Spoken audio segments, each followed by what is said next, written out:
English and जी के ज्ञान channel की एक नई वीडियो में आपका स्वागत है। आज का हमारा टॉपिक जो है वो प्राचीन इतिहास के महत्वपूर्ण प्रश्नों पर है, जो लगातार किसी न किसी परीक्षा में पूछे गए हैं। तो आप लोग वीडियो को लास्ट तक देखिएगा, पसंद आए तो लाइक कीजिएगा और अगर चैनल पर नए हैं तो सब्सक्राइब कर लीजिएगा, ताकि आने वाली इस तरह की वीडियोस आप तक पहुँचती रहे। और आप लोग वीडियो को स्किप मत करिएगा, अन्यथा अंत में दिए गए प्रश्नों के उत्तर आप लोग नहीं दे पाएंगे, जो इसी टॉपिक से ही संबंधित है। तो चलिए वीडियो को शुरू करते हैं। पहला क्वेश्चन दिए गए हैं, चंद्रगुप्त मौर्य ने किस नंद शासक को पराजित करके सत्ता प्राप्त की। मतलब चंद्रगुप्त मौर्य थे, उन्होंने किसको पराजित करके शासन को प्राप्त किया था। महापद्मनंद, धनानंद, कालाशोक या शिशुनाग। तो चंद्रगुप्त मौर्य जो थे उनके गुरु चाणक्य थे, और उनको किसी ने अपमानित कर दिया था, तो उसी का बदला लेने के लिए उनके गुरु चाणक्य ने चंद्रगुप्त मौर्य को तैयार किया था। और वो घनानंद था, जो नंद वंश का शासक था, जिन्होंने चंद्रगुप्त मौर्य के गुरु को अपमानित किया था। तो यही वाला हमारा सही आंसर हो जाएगा।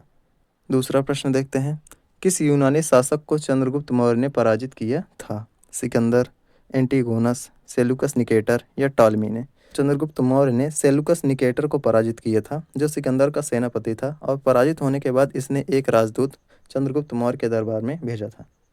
अगला प्रश्न देखते हैं, मेगस्थनीज किसके दरबार में राजदूत थे।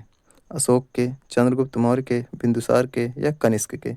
तो मेगस्थनीज जो था वो सेलुकस निकेटर द्वारा भेजा गया राजदूत था, तो वो चंद्रगुप्त मौर्य के दरबार में आया था।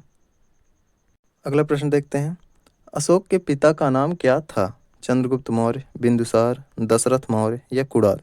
तो अशोक के पिता का नाम बिंदुसार था, तो बी वाला ही हमारा राइट आंसर हो जाएगा। नेक्स्ट क्वेश्चन देखते हैं, कलिंग का युद्ध किस वर्ष में हुआ था। ये कलिंग का युद्ध वही युद्ध था जिसमें सम्राट अशोक ने हिस्सा लिया था, और इसमें जीतने के बाद भी उनका जो मन की शांति थी वो पूरी तरह से खो गई थी, और उसी के लिए उन्होंने बौद्ध धर्म को अपना लिया था। 321 ईसा पूर्व, 261 ईसा पूर्व, 250 ईसा पूर्व या 240 ईसा पूर्व। तो कलिंग का युद्ध जो लड़ा गया था वो 261 ईसा पूर्व में लड़ा गया था। अगला क्वेश्चन देखते हैं, अशोक के शिलालेख किस लिपि में लिखे गए हैं। शिलालेख का मतलब होता है किसी बड़े पत्थर पर लिखा गया लेख। ब्रह्मी, खरोष्टी, अरामाइक या उपयुक्त सभी। तो अशोक के शिलालेख जो लिखे गए हैं वो अलग अलग क्षेत्रों में अलग अलग भाषाओं में लिखे गए हैं, तो लिपियाँ भी अलग अलग प्रयोग की गई हैं। तो हमारा डी वाला ऑप्शन ही सही हो जाएगा, उपयुक्त सभी। अगला क्वेश्चन देखते हैं, अशोक ने बौद्ध धर्म के प्रचार के लिए अपने पुत्र महेंद्र और पुत्री संघमित्रा को कहाँ भेजा था। तो अशोक के पुत्र महेंद्र थे और पुत्री जो थी संघमित्रा थी। तो इन्होंने भेजा था बौद्ध धर्म के प्रचार के लिए चीन, श्रीलंका, तिब्बत या फिर नेपाल में। तो बौद्ध धर्म के प्रचार के लिए इन्होंने इनको श्रीलंका में भेजा था, और अगर आज देखा जाए तो श्रीलंका में सबसे ज़्यादा बौद्ध धर्म को मानने वाले लोग रहते हैं, जबकि यह धर्म भारत से गया था। अगला क्वेश्चन देखते हैं, भारत में राष्ट्रीय प्रतीक में अशोक के किस स्तंभ से आकृति ली गई है। मतलब जो चिन्ह लिया गया है वो कहाँ से लिया गया है, कौन से स्तंभ से लिया गया है। सांची स्तंभ, सारनाथ स्तंभ, नंदगढ़ स्तंभ या इलाहाबाद स्तंभ। तो अशोक के राष्ट्रीय प्रतीक का जो चिन्ह लिया गया है यहाँ पर वो सारनाथ स्तंभ से लिया गया है। अगला क्वेश्चन देखते हैं, बौद्ध धर्म को किस भाषा में लिखा गया है। संस्कृत, पाली, प्राकृत या मगधी में। तो बौद्ध धर्म के जो ग्रंथ हैं उनको पाली भाषा में लिखी गई है, जो उस समय की प्रचलित भाषा थी, तो उसी में ही सभी को लिखा गया है। अगला क्वेश्चन देखते हैं, महावीर स्वामी के पिता का नाम क्या था। सिद्धार्थ, त्रिशला, वर्धमान या शुद्धोधन।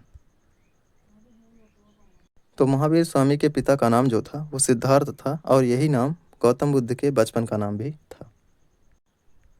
अगला क्वेश्चन देखते हैं, महावीर स्वामी की माता का नाम क्या था। यशोदा, माया, त्रिशला या फिर गौतमी। तो महावीर स्वामी की माता का नाम जो था वो त्रिशला था। अगला क्वेश्चन देखते हैं, प्रथम बौद्ध संगीत कहाँ आयोजित की गई थी। बौद्ध संगीत का मतलब है कि बौद्ध धर्म की होने वाली सभा। वैशाली, राजगृह, पाटलिपुत्र या कुंडलवन। तो प्रथम बौद्ध संगीत जो आयोजित की गई थी वो राजगृह में आयोजित की गई थी, तो ये हमारा राइट आंसर हो जाएगा। अगला क्वेश्चन देखते हैं, किस बौद्ध संगीत के दौरान बौद्ध धर्म हीनयान और महायान में विभाजित हो गया था। मतलब जो बौद्ध धर्म था वो दो शाखाओं में बट गया था, कुछ लोग अलग मत को मानते थे और कुछ लोग अलग मत को। प्रथम, द्वितीय, तृतीय या फिर चतुर्थ। तो बौद्ध संगीत की जो कराई गई थी वो चार करवाई गई थी, चार सभाएं कराई गई थी। तो जो लास्ट वाला हुआ था, चौथी बौद्ध संगीत जो हुई थी, उसी में जो बौद्ध धर्म था वो हीनयान और महायान में विभाजित हो गया था। अगला प्रश्न देखते हैं, निम्नलिखित में से किस राजवंश ने मगध पर सबसे पहले शासन किया। मतलब जब राजाओं की शुरुआत हुई मगध पर, तो सबसे पहले कौन से राजवंश ने शासन वहाँ पर किया था। मौर्य वंश, गुप्त वंश, हर्यक वंश या नंद वंश। तो जो मगध था उस पर सबसे पहले शासन करने वाला वंश जो था वो हर्यक वंश था। अगला प्रश्न देखते हैं, तक्षशिला विश्वविद्यालय वर्तमान में किस देश में स्थित है? तो तक्षशिला विश्वविद्यालय जो था वो भारत का एक प्राचीन विश्वविद्यालय था जहाँ पर बहुत दूर दूर से लोग पढ़ने के लिए आते थे। जो वर्तमान में अगर देखा जाए तो कहाँ पर स्थित है ये पूछा गया है। भारत, पाकिस्तान, अफगानिस्तान या बांग्लादेश। तो भारत जो था आज़ादी के पहले जो था एक ही में मिला हुआ था और पाकिस्तान भी इसी का हिस्सा था। तो अगर वर्तमान में देखा जाए तो ये पाकिस्तान में स्थित है, जबकि पहले भारत में ही स्थित था। अगला प्रश्न देखते हैं, निम्नलिखित में से कौन सा प्राचीन भारतीय विश्वविद्यालय वर्तमान बिहार में स्थित था? तक्षशिला, नालंदा, अंकोर वाट या वल्लभी। तो प्राचीन विश्वविद्यालय जो इसमें से दिए गए हैं वो नालंदा विश्वविद्यालय है जो बिहार में स्थित था।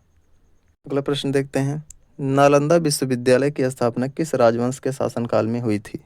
मौर्य वंश, गुप्त वंश, कुषाण वंश या वर्धन वंश। तो नालंदा विश्वविद्यालय की स्थापना जो की गई थी वो गुप्त वंश के शासनकाल में की गई थी और कुमार गुप्त के द्वारा इसकी स्थापना की गई थी। अगला क्वेश्चन देखते हैं, हर्यक वंश के किस शासक को कुड़िक कहा जाता है? बिंबिसार, अजातशत्रु, उदयन या फिर सभी को।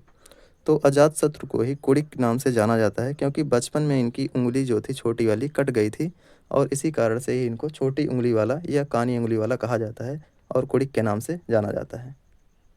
अगला प्रश्न देखते हैं, वैदिक युग में यव कहा जाता था, मतलब यव नाम से किसको पुकारा जाता था?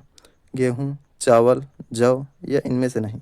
तो वैदिक युग में हम लोग देखते हैं तो जव को जो था यव नाम से भी पुकारा जाता था। तो यही हमारा राइट आंसर हो जाएगा।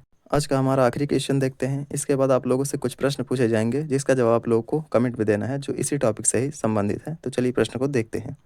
आर्य भारत में संभवतः आए थे, मतलब जो यहाँ पर आर्य लोग थे वो कहाँ से आए थे?